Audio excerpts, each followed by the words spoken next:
Hello, my friend.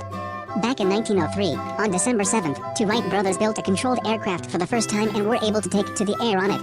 Today, every boy dreams of becoming a pilot of modern and cool aircraft. Let's draw a plane with you.